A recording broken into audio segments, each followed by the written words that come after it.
बिहार के पूर्णिया से निर्दलीय सांसद राजेश रंजन उर्फ पप्पू यादव को शुक्रवार देर रात पटना के मंदिरी स्थित आवास से पुलिस ने गिरफ्तार कर लिया। पटना पुलिस जब उन्हें गिरफ्तार करने पहुंची तो उस दौरान पप्पू यादव के आवास पर करीब 2.5 घंटे तक हाई वोल्टेज ड्रामा हुआ। गिरफ्तारी के बाद पप्पू यादव की तबीयत बिगड़ गई और उन्हें आईजीआईएमएस ले जाया गया, लेकिन वहां बेड नहीं मिलने की वजह से उन्हें पीएमसीएच शिफ्ट किया गया। इस दौरान पटना पुलिस भी उनके साथ रही। पटना पुलिस के मुताबिक उन्हें 1995 के एक मामले में गिरफ्तार किया गया है। बताया जा रहा है कि अदालत में सुनवाई जारी थी, लेकिन सांसद की लगातार गैर हाजिरी चल रही थी। पटना के एसपी सिटी भानु प्रताप सिंह ने कहा कि सांसद को चिकित्सा जांच के लिए अस्पताल ले जाया गया है, जिसके बाद उन्हें पुलिस स्टेशन ले जाया जाएगा। गिरफ्तारी उनके घर से की गई है। 1995 का एक मामला था जिसमें माननीय न्यायालय द्वारा एक अटैचमेंट टू प्रॉपर्टी निकाला गया था। और अभी चूंकि मेडिकल एग्जामिनेशन होता है, एक प्रोसीजर होता है प्रोसीजर लॉ में, उसके तहत उनको हॉस्पिटल लाया गया है और उसमें उनका मेडिकल एग्जामिनेशन चल रहा है। उसके पश्चात डॉक्टर जैसा डिसाइड करेंगे उनको फिर किसी थाने में ले जाया जाएगा, तत्पश्चात माननीय न्यायालय में प्रोड्यूस किया जाएगा। नहीं, अभी हम कैसे बता दें, ये तो हम बताएंगे जब फिजिशियन क्या डिसीजन। देखिए, वो मेरा काम नहीं है रखना न रखना, मेरा काम है उनका इलाज हो ठीक से प्रॉपर अगर हो रहा है तो सारे लोग आ रहे हैं, सब लोग हैं, उनके आए तो उसी समय उनका तुरंत शुरू हो गया इलाज। अब ये तो फिजिशियन और सर्जन जानेंगे। इस कार्रवाई को लेकर बिहार और देश की सियासत में तापमान चढ़ गया है। बिहार के एनडीए नेताओं ने न्यायालय और कानून सभी के लिए एक जैसा बताया है। एनडीए नेताओं का कहना है कि यह 1995 का बहुत पुराना केस है।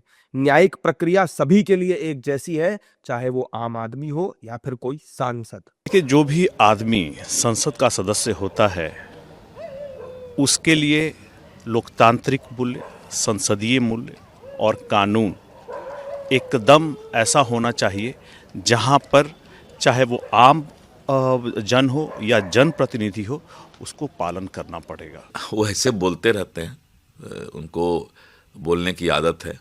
सच्चाई ये है कि माननीय न्यायालय के द्वारा और ये वारंट और कुर्की निकलता है और इसीलिए माननीय न्यायालय के आदेश का पालन करना पुलिस का काम है। पुलिस जो है कानून के राज में जो कानून का आदेश होगा उसका पालन करेगी। अब मुझे लगता है राजनीति से प्रेरित बयानों के सिवाय पप्पू जी के पास कुछ भी कहने के लिए नहीं है। दरअसल ये 31 वर्ष पुराना ये मुकदमा है और एमपी एमएलए कोर्ट ने कुर्की जब्ती के आदेश दिए थे और उसके बाद उनकी गिरफ्तारी हुई। हालांकि विपक्ष ने पप्पू यादव की गिरफ्तारी को लेकर कई सवाल खड़े किए हैं। कांग्रेस नेताओं का कहना है कि वो एक माननीय सांसद हैं, उनके साथ इस तरह का व्यवहार दर्शाता है कि बीजेपी कितनी क्रूर हो चुकी है। लोकसभा में नेता प्रतिपक्ष राहुल गांधी भी सोशल मीडिया पोस्ट के जरिए कह रहे हैं कि पटना में नीट की आकांक्षी छात्रा की संदिग्ध परिस्थितियों में हुई मौत का मामला उठाने की वजह से पप्पू यादव पर यह कार्रवाई की जा रही है और उनकी आवाज को दबाने की कोशिश की जा रही है। नीट की आकांक्षी छात्रा के लिए न्याय की आवाज बनकर साथी सांसद पप्पू यादव जी मजबूती से खड़े हुए।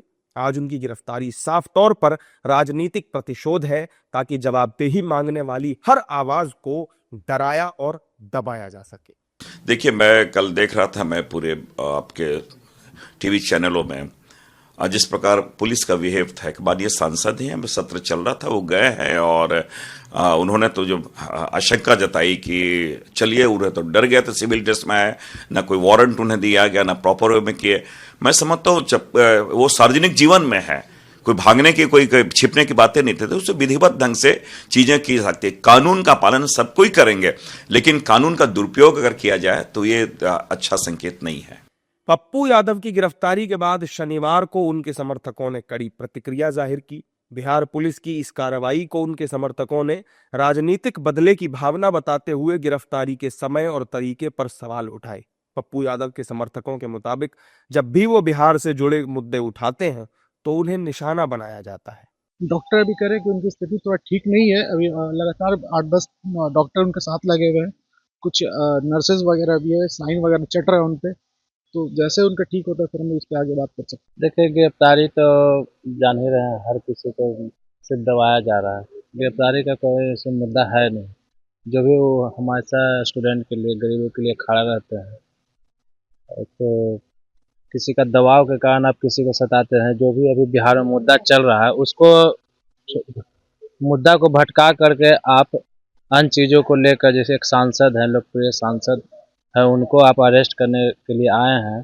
और जो भी छात्रा के साथ, नीट की छात्रा के साथ जो बलात्कार हुआ, उसको जो दोषी है उसके साथ तो कुछ नहीं अभी तक हुआ है, कोई मैंने जांच पड़ताल सिर्फ चल रहा है। तो इससे पता चलता है कि सिर्फ जो भी आम लोगों के लिए खड़ा रहता है उसको सताने का काम करता है। ये मामला 1995 में गर्दनीबाग पुलिस स्टेशन में दर्ज धोखाधड़ी के विवाद से जुड़ा है।